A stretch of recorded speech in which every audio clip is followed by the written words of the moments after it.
Que tal esse caso? Vocês sabem que eu desisti de fazer entrevista por causa disso. Coisas assim fora do normal, como diz atualmente, do contexto. Olha, foi um absurdo. Eu não suportei não, eu desisti. Eu desisti mesmo.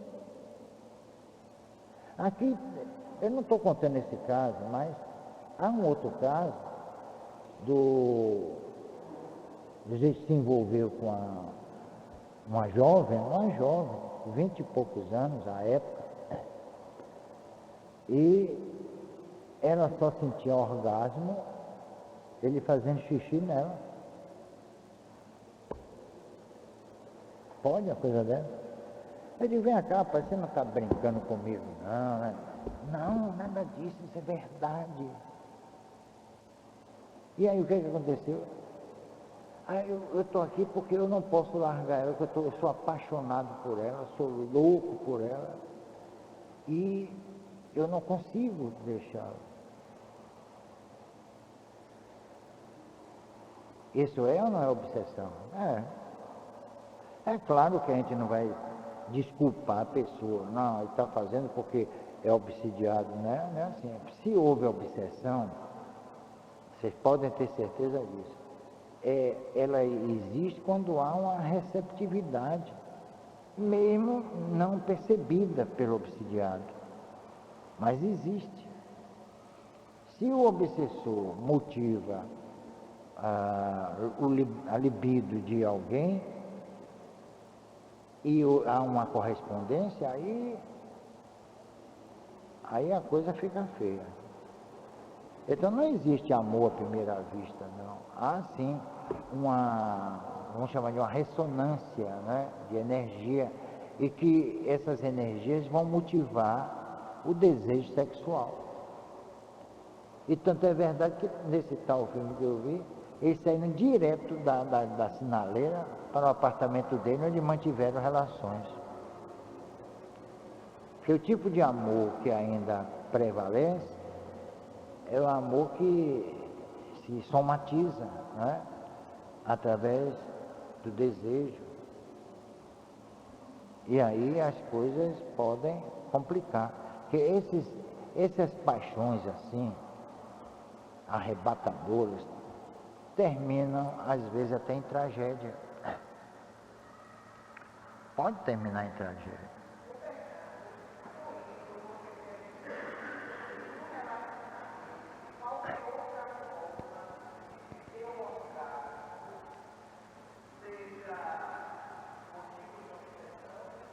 Não, eu estou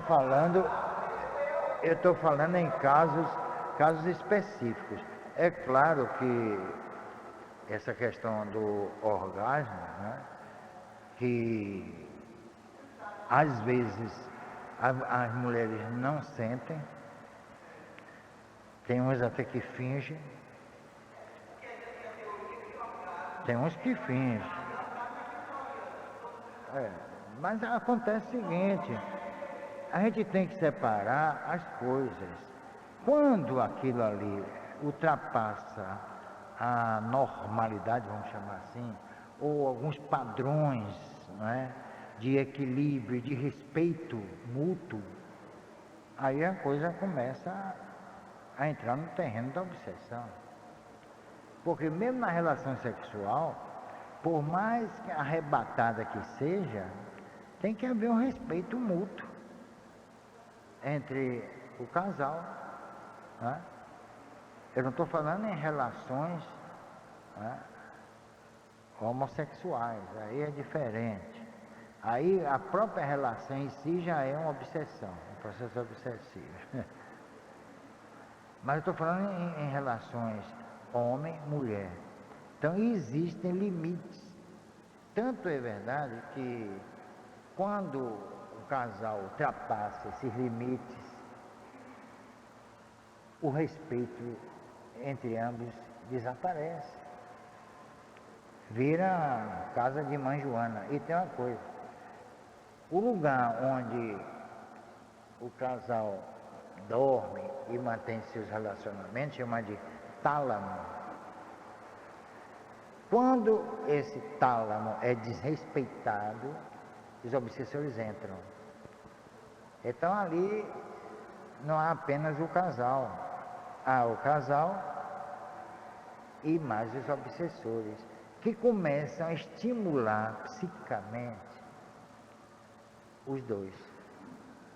Isso acontece. Aí atrai espíritos da pior espécie, que eu vou mostrar aqui a vocês. Os íncubos e súcubos. Não, que nada, isso é mitologia, isso não existe. Eles existem. Tanto que vocês já viram aquele livro de Aldous Huxley, que chama Os Demônios de Lundum. Tem lá na Siciliana, pode ir lá para ver. É dessa grossura. 17 freiras ursulinas foram possuídas por espíritos, mas espíritos de padres. Elas acabavam a ceia, aí pegavam,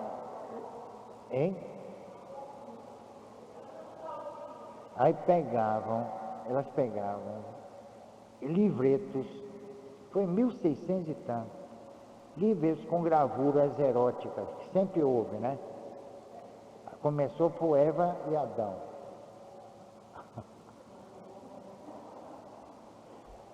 Pegava aqueles livretos com figuras, foi na época até de Richelieu, o cardeal Richelieu, Luís XIV. Isso era no sul da França, num mosteiro. Elas pegavam aquilo e começavam a se excitar, entendeu? E aí os espíritos começaram a participar também do festival, né? Caridade, é uma questão de caridade.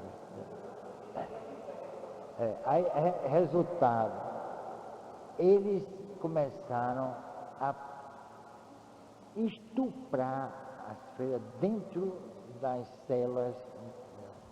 E tem uma coisa, devia existir ali médiums de materialização de efeitos físicos, porque eles conseguiam uma semimaterialização e espancavam essas freiras.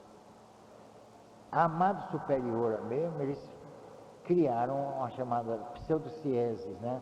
Uma gravidez chamada psicológica, falsa. Eles criaram isso. A barriga ficou enorme, ela ficou com vergonha até de aparecer. Ela ficou trancada no quarto, sem aparecer para ninguém, porque ela julgou que estivesse grávida, e não estava.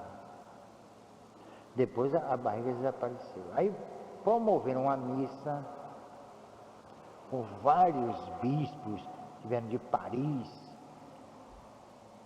E aí fizeram aquela missa solene de exorcismo.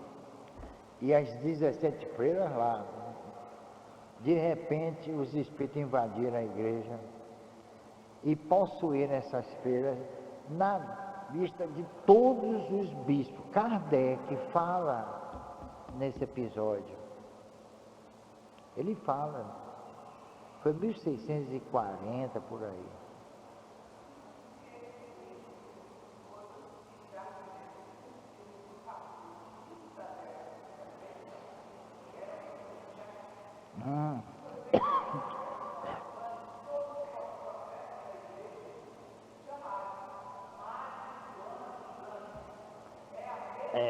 Madre Joana dos Anjos, era isso.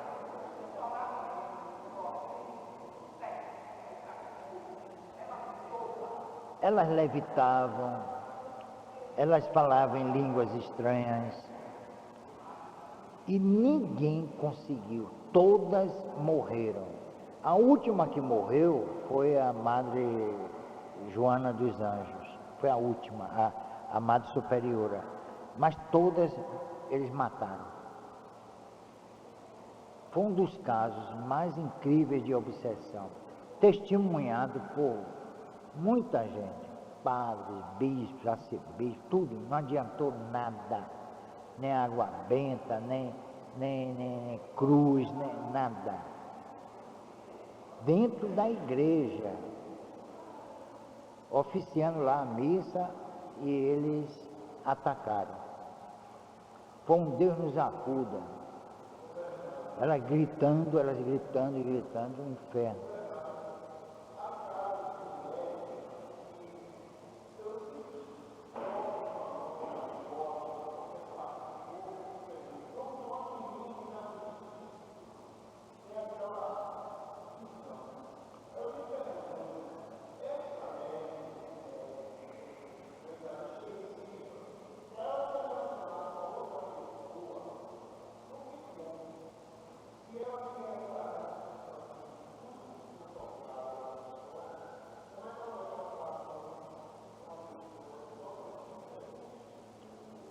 Às vezes é no exercício da mediunidade que isso pode acontecer. Em outros momentos, não. Porque quando você está exercitando sua faculdade mediúnica, cria vamos chamar, uma excitabilidade, né, própria para aquele momento, chama excitação mediúnica. Então, é resultado, você fica disponível, vamos dizer assim. Seus centros de força, os chakras, começam a se movimentar de uma forma mais rápida, né? Provocando o quê? Provocando a emanação de energias e absorção de energias. É nesse momento que há essa interação entre o médium e a pessoa que ele está dando o passe, ou ele está se relacionando. Porque numa atividade sexual, o chakra básico, chamado básico, e o Kundalini, que é um perigo, e o Kundalini fica entre o ânus e o órgão genital. Aquele espaço ali pequeno, que na mulher é menor do que, né, do homem. O homem fica a próstata. E muito tipo de câncer é devido justamente à desorganização da energia do Kundalini. Pode provocar a degeneração de células. A ciência médica não sabe disso, mas os antigos sabem. Então, o espaço entre o ânus e o órgão genital é fundamental aquilo ali. Quando aquilo ali se motiva, pode provocar sérios problemas, incluindo o que chama de furor uterino ou ninfomania. Então, isso aí pode ser perigoso. A atividade sexual ainda é um enigma. Nós não conseguimos controlar as energias. André Luiz fala que um dia essas energias serão revertidas para o bem, propiciar certos estados de harmonia, mas ainda não aconteceu isso. Hein?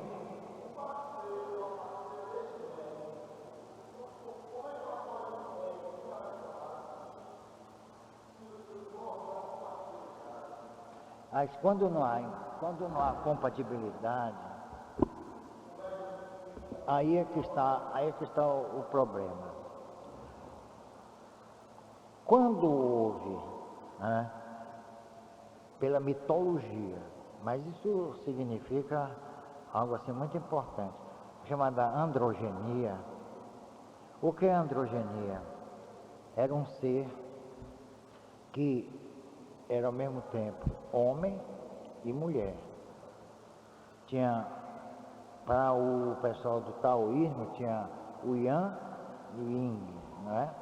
O masculino e o feminino. Aí Zeus dividiu, como aconteceu com Adão e Eva no paraíso, que a mulher estava embutida no homem, não é isso? Então tem esse aspecto masculino e feminino. Tem gente cantando por aí, né? Tem um lado masculino e feminino. Tinha, acabou. Teve, né? Aí separou. O que foi que aconteceu?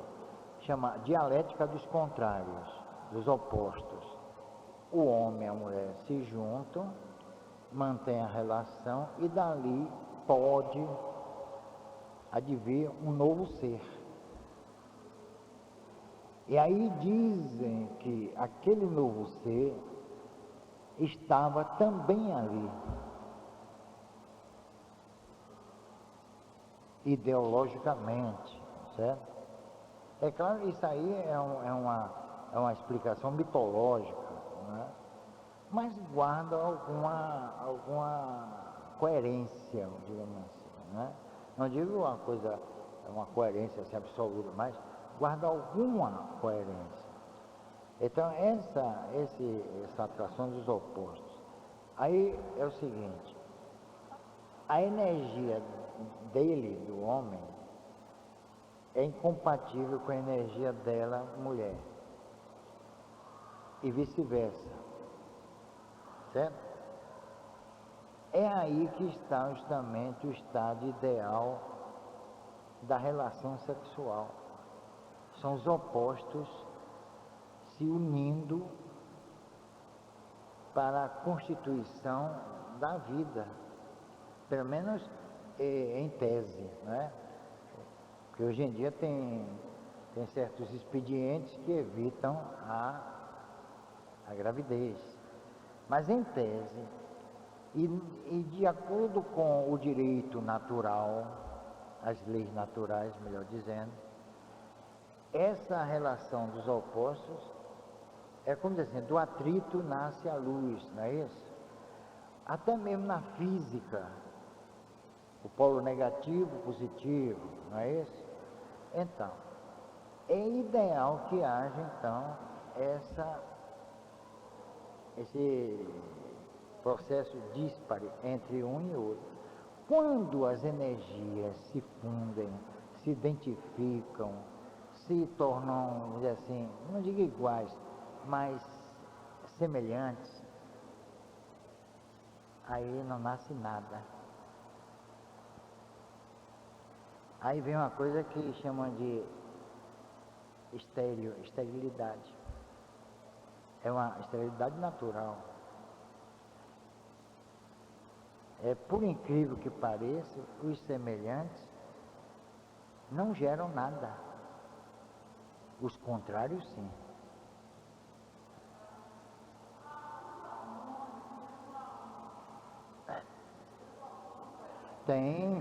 Claro, a genética explica muita coisa, mas o que prevalece é o status espiritual dos parceiros, mesmo que haja uma influência dos humanos. E quando há uma influência genética acentuada, preponderante, aí aquele ser que iria sair daquela relação vem com problemas teratológicos, de má formação, entendeu? É isso que acontece.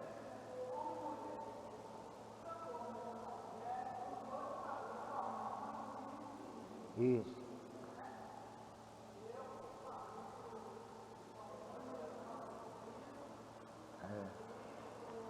Tem umas que fabricam muito mais masculino que feminino.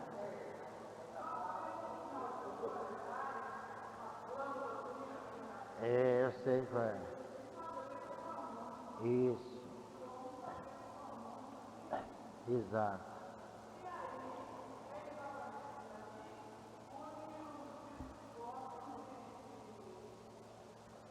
E também, exatamente. E tem mais uma coisa.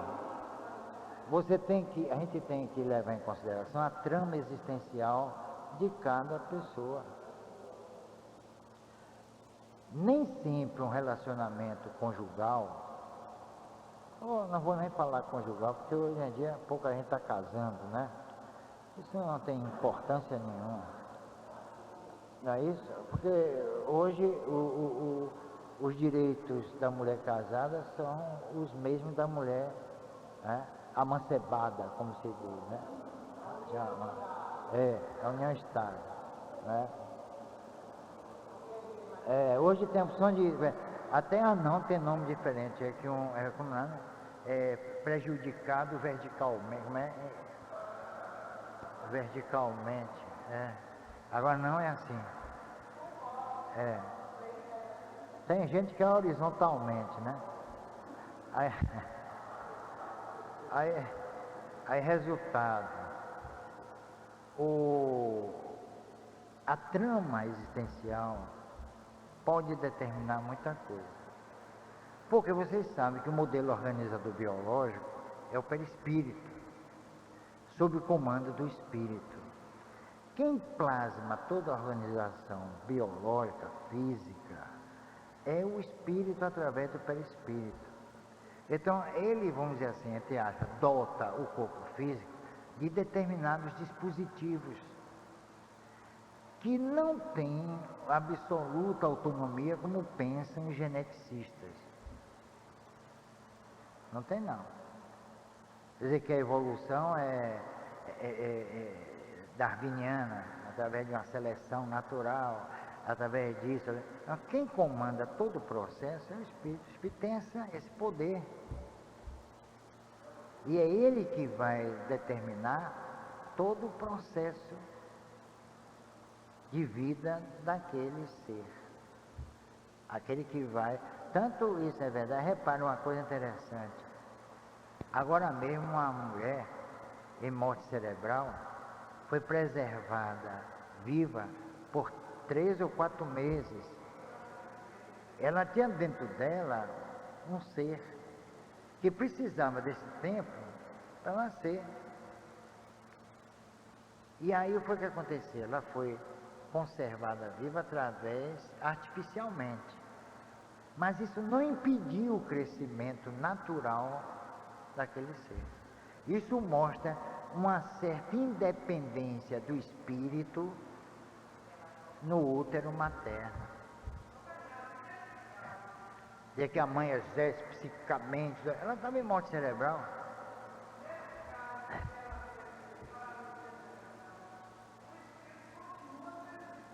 Claro, exatamente. Ele não depende psicicamente dela, ele depende organicamente dela, claro. Mas psicicamente não. É autônomo. É um ser autônomo. Aí vem aquela história do aborto. Não, você é dona do seu corpo. Ela pode ser dona do corpo dela, mas não é dona daquele corpo que está ali dentro.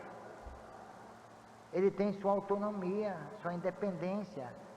Ele vai nascer igual a ela, pensando como ela pensa, desejando o que ela deseja. É isso? Os caracteres morais e intelectuais se transmitem? Não. Agora, biológico sim, até mesmo em certas doenças. Porque houve o que, muitas vezes, aliás, sempre há uma identificação biológica entre a mãe, o pai e o filho. Certos defeitos biológicos podem se transmitir, chamar de congênitos, né? Mas intelectuais e morais, não. Aí é um patrimônio do espírito. Você não achar? Eu mesmo, eu digo, sem nenhum, como dizem os puristas da língua, sem nenhum pejo, né? Eu não me adaptei à minha família e fui embora com 18 anos. Respeitei tudo direitinho, ia lá, visitava, aniversário e tudo, mas eles lá e eu cá. Eu não me adaptei, pronto. Eu vou forçar minha natureza?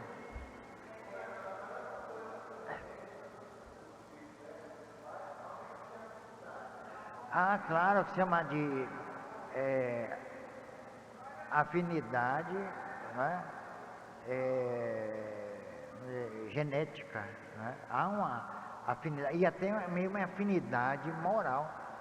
Aí sim, quando às vezes o filho tem as mesmas tendências morais do pai ou da mãe, é porque eles são semelhantes, eles vivem na mesma faixa, são espíritos, né, que se identificam nesse particular. Por exemplo, você quer ver uma coisa? Eu conheci uma família em São Paulo, todos faziam parte de um coral. O pai, a mãe, os filhos, o sobrinho, o neto, todo mundo. Todos cantavam, como há famílias de músicos, né?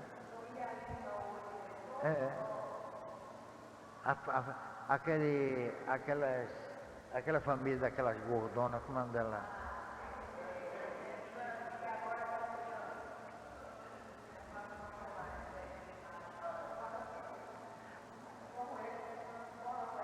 Como é o nome daquela família? Hein? Ah, feito. Ó, tudo gordo ali. Se identificaram em tudo, biologicamente.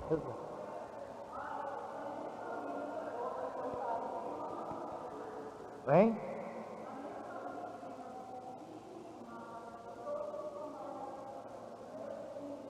Todos são o quê?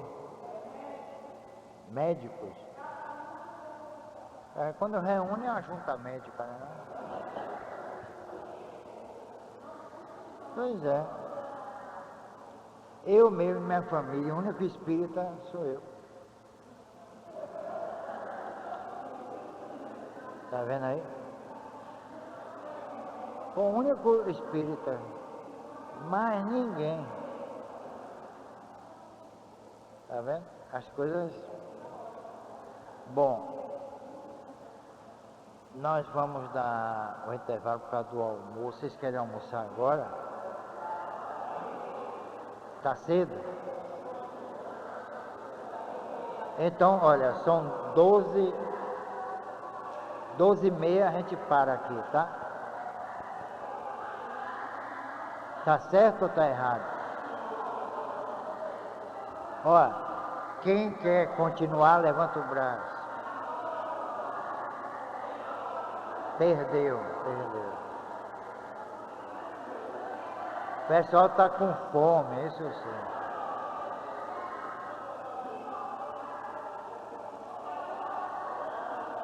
Eu não estou ouvindo nada.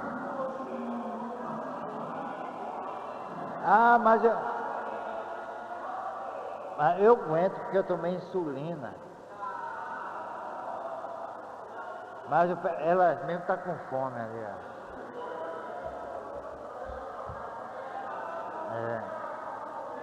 Eu acho que o modelo organizador biológico está reclamando aí, viu?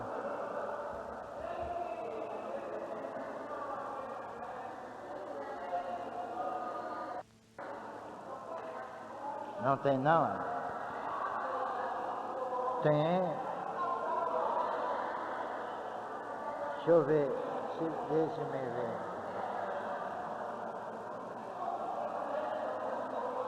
O outro caso é mais comprido. Pronto. Então vamos fazer o seguinte. Não vão embora não, viu? Não mudem de canal não. Voltamos que horas? 2 horas. Dentro de 2 horas. Vamos embora olhar o nosso assunto. Era para começar 2 horas da tarde, mas vocês chegaram atrasados. E aí vamos começar 3 horas. Não é possível isso. Eu desde 2 horas que eu estava aqui. Espiritualmente, mas estava. Vocês não são moles. Vamos ver o caso número 2. Outro caso interessante, de que tive a oportunidade de participar.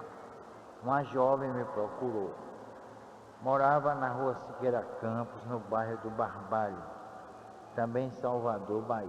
Dizia suspeitar ser médium de efeitos físicos. Propus um teste e então algumas sessões foram realizadas. E de fato a sua mediunidade, muito boa, principalmente para a provocação de efeitos hematológicos, foi confirmada. À época, eu morava no bairro do Politeama, na mesma cidade. Ela me disse então que em sua casa ocorriam muitos fenômenos estranhos. Prontamente, estão ouvindo? Prontamente fomos lá a fim de realizarmos uma avaliação. Ó, eu falo aqui na primeira pessoa e depois falo na segunda pessoa. Porque quando eu trabalho com os espíritos, eu falo assim, nós fomos, nós fizemos. Agora quando sou eu, certo? Aí eu falo desse jeito, na primeira pessoa. Era em um domingo à tarde, lá fui eu. A casa hoje não existe mais, porque a coisa foi de tal maneira que derrubaram a casa. É uma casa bonita, mas do século passado, né? E aí a casa não existe mais. No lugar tem um terreno. Tem um terreno lá sem nenhuma construção. Eu não sei se construir alguma coisa ali, se vai haver problemas. Provavelmente sim. Porque já houve casos de casas assim assombradas que foram demolidas e construíram um prédio no lugar. Pois bem, o pessoal que mora no prédio não tem sossego. É briga, é confusão, olha, é um inferno.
É isso mesmo. Aqui mesmo, esse terreno aqui, aqui teve uma casa, a família Tarquínio morou, tudo, morreu muita gente aqui, porque antigamente o velório era feito na sala de visita. Não ia para cemitério o corpo, panar, né? E também aborto, faziam aborto aqui. Então isso aqui é contaminado, né? Tanto que tem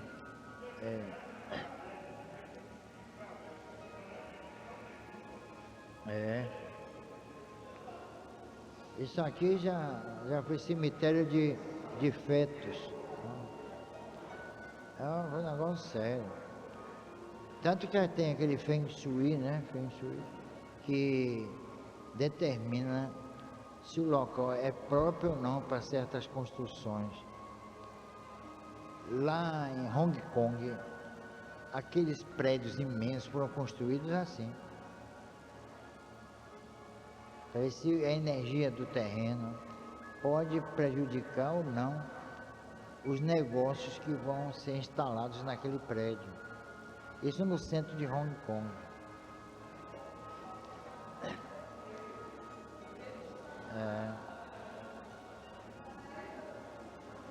É preciso a gente analisar essas coisas. Não, aquele nada de superstição, não é não.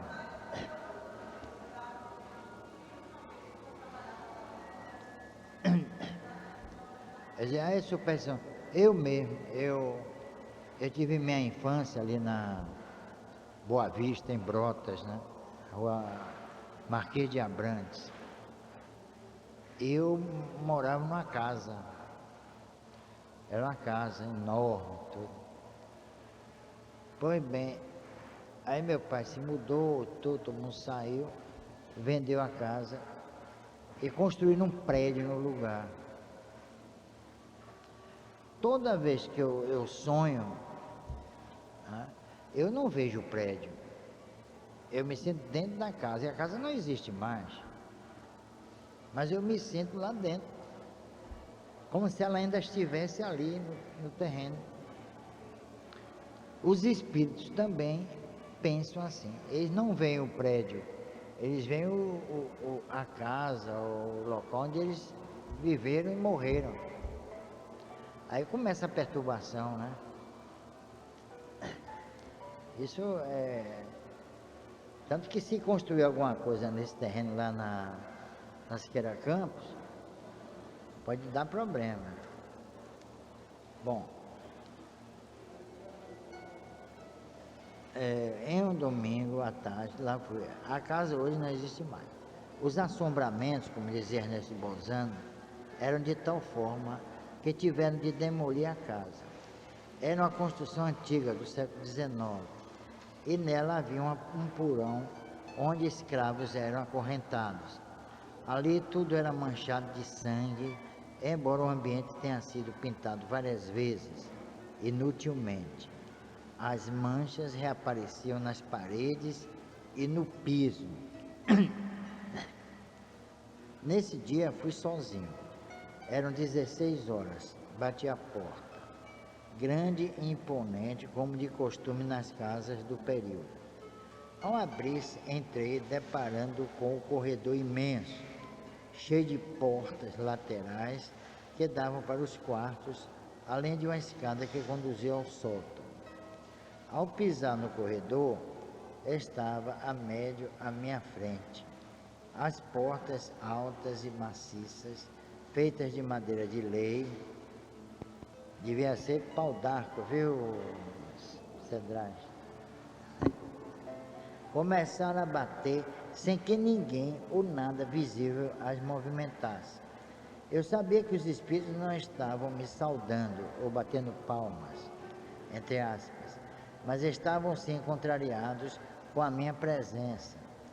Tanto que houve uma série de obstáculos que me impediram de ir até essa casa antes daquele dia.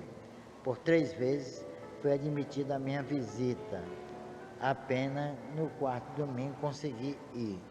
Que às vezes as pessoas pensam o seguinte, que é fácil. Às vezes eu digo, olha, eu vou tal dia lá. Ah, tá vendo alguma coisa? Tá, mas aparece tanta coisa que impede de a gente ir. Problemas até sérios. Isso sempre aconteceu comigo. Ao chegar à sala, as portas pararam de bater. A mãe e a filha da médium me receberam dizendo, pelo amor de Deus, nunca houve isso das portas baterem aqui. Já houve outros, mas este nunca. Eu disse, é por minha causa. Eles estão contentes, entre aspas, por eu estar aqui. Aí eu ainda disse assim, não é, pessoal? Mal terminei de fazer a pergunta, os espíritos recomeçaram a galhofaria através das portas. Propus lermos o Evangelho segundo o Espiritismo. Ela possui um exemplar. Começamos a ler e a tecer comentários. A casa era toda mobiliada com móveis antigos, feitos de jacarandá, madeira pesada e consistente. De repente, quando estávamos no meio do texto, uma mesa grande de jantar, pesada e maciça, de pés torneados e trabalhados, partiu com toda a força e velocidade em minha direção. Tentei correr, mas não consegui. Mas, ao chegar perto dos meus joelhos, a mesa parou. Foi uma dificuldade tremenda recolocá-la no lugar de tão pesada. A impressão nítida e clara era apenas uma. A intenção era de me esmagar. Terminamos a leitura por volta das 17h15. Esperei anoitecer e pedi que as luzes fossem mantidas desligadas. Enquanto isso, nós conversávamos sobre temas sérios, nada de bobagens, como o momento pede, produtivos e saudáveis. Ao escurecer, começaram os fenômenos. Como a médium tinha a faculdade voltada para a produção de sinais, começaram a explodir na sala algo como flash de uma máquina fotográfica, porém mais brilhantes. Nesse momento constatei, nem sempre as manifestações com luzes significam boas manifestações de espíritos tidos como elevados. Aqueles espíritos poderiam até ser esclarecidos, porém desprovidos de bons propósitos. Queriam levar a família à completa loucura. Se a médium não tivesse conhecimento da doutrina, era espírita desde pequena, pois a mãe a levava para os estudos, provavelmente teria sido levada para o psiquiatra, pois estaria enlouquecendo. Luzes surgindo, janelas fechadas com ferrolho e tranca transversal, todos de ferro, se abriram. As trancas se desprendiam e batiam nas paredes, tirando pedaços da parede. As luzes, cuja navalha, dispositivo de outrora que permitiu o acionamento das luzes, estava desligada, piscavam. No corredor houve o som de uma espécie de bola de madeira batendo nas portas e paredes, rolando para um lado e para o outro. Fui até o local para averiguar e, ao chegar ali, não vi bola alguma, embora o barulho continuasse como se ali eu não estivesse. Porém, quando passei, vi uma mancha de sangue na parede da escada que dá para o sótão. Nesse momento, o som da bola parou. Perguntei sobre a mancha de sangue, obtendo a resposta. Isso aí foi a cabeça de meu irmão quando passou. Eu disse, como assim? Ele, aos 18 anos, suicidou-se com um tiro na cabeça. Um detalhe indicado pelos moradores: entre o piso do sótão e o teto do corredor havia um forro, e neste local foi encontrado um esqueleto. Uma pessoa fora colocada ali para morrer sufocada. Fato este anterior à presença daquela família que eu visitava. Nesta casa, antigamente, os escravos eram enterrados no fundo do quintal, na parte baixa de uma ribanceira. Não era improvável que algum deles tenha sido ali sepultado vivo, como forma de tortura ou punição. Fui então até o sótão. A vibração era terrível. Era possível sentir o barulho da vibração. Não tenho nem como descrever esse tipo de vibração. Foi a pior vibração que senti na minha vida e perguntei, como vocês ainda moram aqui? Certa feita, a médium me contou um caso interessantíssimo, raro nos anais das pesquisas espíritas. Um dia a mãe dela foi para o interior do estado levando a menina. Ela estava sozinha em casa. Ia encontrar com amigos, saiu e fechou a casa. Eram cerca de 18h30. Porém, havia esquecido o casaco em casa e voltou de táxi para buscar a peça de roupa. Porém, ao chegar em frente à residência, ela e o taxista viram dentro da casa luzes acesas e movimentação de festa. Mas a casa estava fechada. Quem estava lá dentro? Exclamou. Desceu do carro e, ao abrir a porta, deparou com uma festa monumental. Porém, todos os convidados, não se sabe de quem, estavam vestidos à moda do século XIX. Algo parecido aconteceu nos jardins do Petit Trianon, na França. Só que não adiantava ela reclamar e mandar todos embora. Ela simplesmente não era notada. Ao perceber isso, constatou que se tratavam de espíritos e prontamente deu as costas, saiu, trancou novamente a porta e retornou ao táxi. Quando o taxista perguntou sobre a festa, ela respondeu: são os espíritos. Como é de supor, o taxista nada entendeu. O desfecho da situação é que, após algum tempo, em um dia que havia sido previamente marcado, fui à casa dela para mais uma reunião de pesquisa e desobsessão.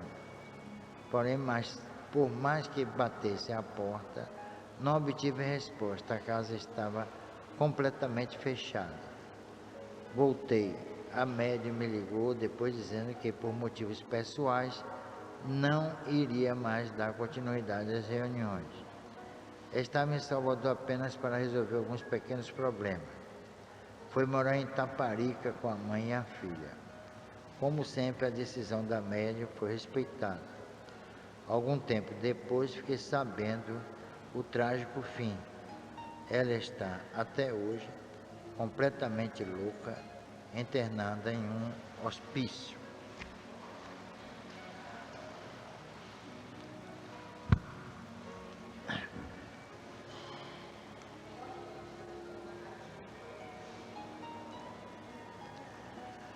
Aí que, nessa segunda etapa do nosso trabalho, hoje é 13 de agosto, este caso, ele se inscreve, pelo menos na minha ótica, é um dos mais fantásticos já promovidos pelos espíritos. A casa, lá no Barbalho, na Rosqueira Campos, era completamente dominada pelos espíritos. Coisas assim incríveis. E eu não contei até um fato que eu me esqueci, da menina, a filha da médium, que dizia à mãe que era amiga de uma outra menina. Eu dei o nome, mas não me lembro agora o nome. Aí a mãe falou: mas de onde é essa menina? É da vizinha? Não, ela mora aqui com a gente. A minha dizendo, minha desse tamanho assim. Eu falei: mas mora aqui? É, a menina mora aqui. E ela sempre está comigo brincando. Outro dia, ela até disse que eu me jogasse lá da janela do solto, que dá para uma área, que ela me aparava. Aí a mãe ficou assombrada com aquilo, né? Um dia ela chegando em casa, ela viu o espírito, que tem a aparência de menina, abraçado com a filha dela. E ela estava disposta, a filha de frente para o corredor da casa. Ela fez: olha, essa menina que é sua amiga. Aí ela disse: é minha mãe. Quando a menina, espírito, se virou e olhou para ela, tinha uma expressão monstruosa. Ela deu um grito assim, e aí a menina sumiu, o espírito sumiu. Esse foi um fato que eu me esqueci de contar aqui nesse segundo caso. E ela aí começou a ter medo de deixar a criança sozinha, que a mãe já estava idosa, tinha os afazeres da casa, não havia empregada, e ela ficou com medo, mas ela tinha que trabalhar.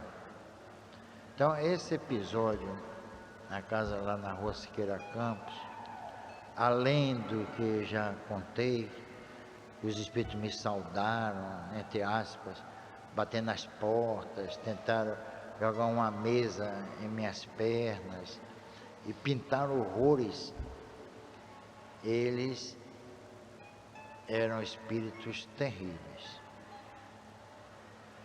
Não sei se eram os ex-escravos, não sei, ou se eram os senhores, os donos da casa. Eu não cheguei a ver espírito nenhum. Eles realizavam os fenômenos, mas não apareciam. Porque pode acontecer isso. Nem sempre a gente pode ver o espírito. E às vezes eles não se deixam ver. Eu tenho para mim que eram os senhores dos escravos, os donos da casa, hein? A festa foi uma coisa assim fantástica, entendeu? Esse caso era para ser divulgado, mas acontece que até mesmo no próprio movimento espírita ninguém está dando importância a isso. Esse pessoal não se preocupa com esses fenômenos. O pessoal está preocupado com outras coisas, né? Questão de autoajuda, autoconhecimento, elevação. Agora já estão preocupados com o céu e o inferno, que é tema do Congresso Estadual da Bahia de 2005, o que eu acho um absurdo. Tanto assunto bom, que não fala do genoma, que não fala dos embriões, que não fala de transplantes, de clonização, são temas atuais, são temas que estão aí precisando de interpretação por parte dos espíritas. Aí vem procurar saber que o conceito contemporâneo de céu e inferno. É por isso que está aí. Os espíritos estão agindo de uma forma absurda até, mas própria, essas atitudes próprias do que está acontecendo, da facilidade, da receptividade. Aqui mesmo tem o oitavo vem com luz, vai ter Padre Alfredo, Pastor Djalma. Eu acho que tem alguma coisa errada aí, viu? Eu acho que alguma coisa está começando a ficar com mau cheiro, né? Já estão desvirtuando. O que é que um padre e um pastor vão dizer no encontro espírita? Né? Vão abdicar de suas convicções? Vão se converter ao espiritismo? É isso? Então, olha aí, as pesquisas não são mais realizadas. Eu não sei nem qual é a temática, né? Melhorando os padrões do pensamento, superando medos e culpas, como lidar com o temperamento próprio e dos outros, como desenvolver a concentração, fortalecendo ligações, socorro, a casa espírita e seus desafios, Os caminhos das religiões no terceiro milênio. Para que servem as religiões? Quem é minha mãe, quem são meus irmãos? Isso, olha, esse negócio de quem é minha mãe, quem são meus irmãos, a propósito, se a pessoa não tiver um certo esclarecimento, vai terminar rejeitando a mãe e os irmãos. Ah, se Jesus fez, por que eu não faço? Aí, quem são meus irmãos? Quem é minha mãe? Eu acho que tem alguma coisa que não está funcionando, sabe? Há muitos temas, assim, palpitantes, importantes, né, para se discutir. Estão aí em evidência, não é? A colonização mesmo, qual a ótica espírita, né, desse processo? Transplante, cremação de cadáveres, são assuntos realmente que mereceriam uma apreciação espírita, né? Mas infelizmente a gente não pode fazer nada. Eu acho um absurdo isso. Mas, em todo caso, não sou eu que vou ser a palmatória do mundo. Agora, o terceiro caso. Este é um caso que aconteceu com um amigo, Paulo Brandão. Procurando me contou. Aliás, Paulo Brandão, ele tem um programa, acho que na Bandeirantes, sobre autos, né? Não é isso? É um caso realmente interessante, hein? Hein?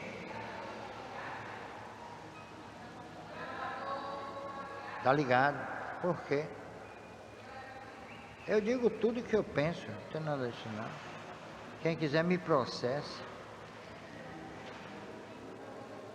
Ele disse para mim: Bernardo, está havendo um problema no meu escritório. De repente a sala fica encharcada. Água em todos os cômodos, na sala da frente, na recepção e nas outras salas. De repente a água desaparece. Passado alguns dias, olha a água novamente. Chamei pessoas especializadas e todo o piso foi arrebentado. Cavamos para ver se havia algum cano furado ou algum minadouro. Porém, nada foi encontrado. De cômodo em cômodo, tudo foi vistoriado e nenhuma explicação foi achada. Imaginamos que pudesse ser infiltração de água do mar, mas nada, que ficava na barra. Estava tudo completamente enxuto.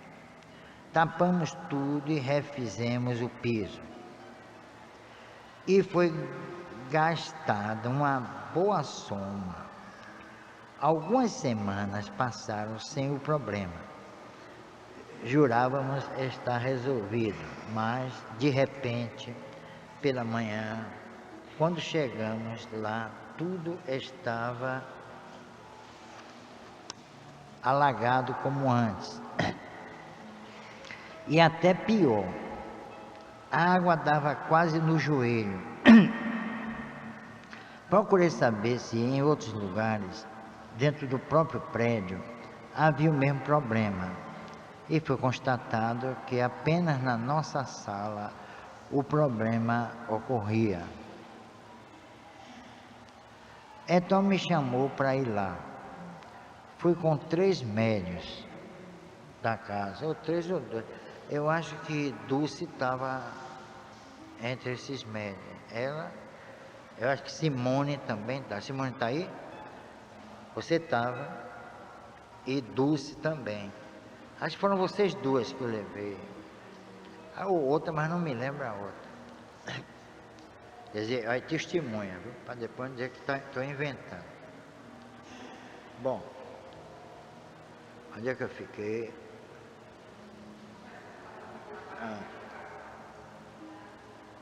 Ao chegar, deixa eu ver. Onde é que estou, meu Deus do céu?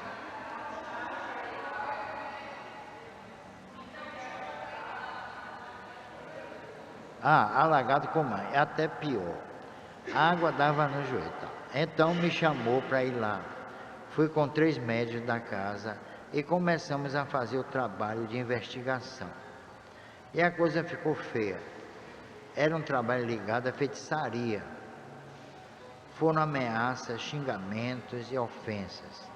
Era um dia de sábado, pela manhã. Terminado o trabalho, voltei para minha casa. Eles iam ficar até mais tarde lá, para fazer uma arrumação. Cheguei cansado em minha residência. Eram cerca de 23 horas. Não, botaram errado aqui. Eram cerca de 2 horas da tarde, viu, Marcelo? Eram as 14 horas. Não era 23 horas, não. Você se atrapalhou.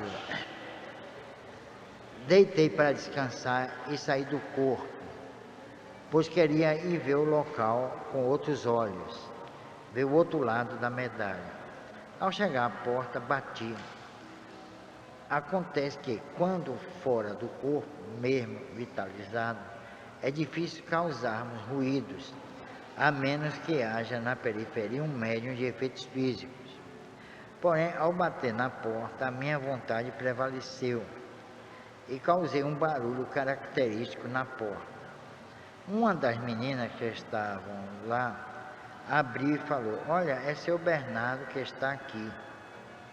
Ele voltou." As outras meninas vieram e ele também, e todos me viram. Convidaram-me para entrar e quando vinham em minha direção, sumi. Elas gritaram e correram, saíram correndo com medo, né? Também puderam, né? Recuei e fui embora, mas pude constatar que era um trabalho feito contra ele, Paulo, pois vi a parte fluídica do fetiche na porta. O despacho físico fora retirado por um gari, a pedido de Paulo, mas a parte fluídica ficou. E foi exatamente isso que procuramos retirar. O fato é que nunca mais ocorreu nenhum evento dessa natureza no escritório dele. Isso já ocorreu há mais de 10 anos. Tudo isso era um processo obsessivo para levar o escritório à ruína. E isso ocorrendo, obviamente, o proprietário também seria levado ao desespero. E aí percebe-se uma característica do processo obsessivo. Muita gente crê que o espírito ataca apenas o encarnado, a pessoa. Porém, a coisa pode ser diferente. Há muitos meios para se levar uma pessoa ao desespero, à angústia, à depressão. Ataque-se aquilo que lhe é meio de subsistência, de dignidade moral, aquilo ou aqueles que lhes são caros. Estava havendo já, neste caso, um desânimo, sem saber para quem apelar. Como é que, de um lado da parede, a sala inunda e do outro lado, que é praticamente o mesmo piso, pode estar tudo completamente seco. Como os espíritos provocavam os fenômenos? Como aquela água foi parar ali? Não vinha de uma torneira, pois, pasma, a água era salgada. E aí vemos que o trabalho usava uma técnica avançadíssima. Permanece o nó a ser desatado. Está vendo? A água era salgada. Esse foi um dos trabalhos mais curiosos e misteriosos de que participei. Há o testemunho das médiuns, conhecidas aqui do Telma, bem como de Paulo Brandão e sua, então, funcionários.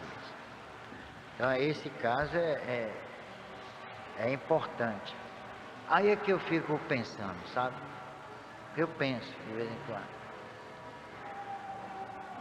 Por que me deram e me dão tantas oportunidades? Eu sempre me questiono sobre isso. De conhecer praticamente quase tudo, se não tudo, em relação aos fenômenos, à participação dos espíritos na vida terrena. Por quê? Não é uma coisa para se indagar? Porque o único aqui em Salvador que participou de materialização, efeitos físicos, fui eu. Seria bom que outros participassem também, mas não participaram. Então teve alguém aí do próprio movimento assim, mas por que Bernardo? Eu também me pergunto, mas por que Bernardo? Tem algum objetivo, não é? Tem alguma razão de ser. Porque essas coisas não acontecem assim, por acaso. Não acontece por acaso. Acontece em função de algum objetivo, de alguma finalidade, né? E eu não me sinto envaidecido por isso e nem me julgo melhor do que ninguém. Não é por aí.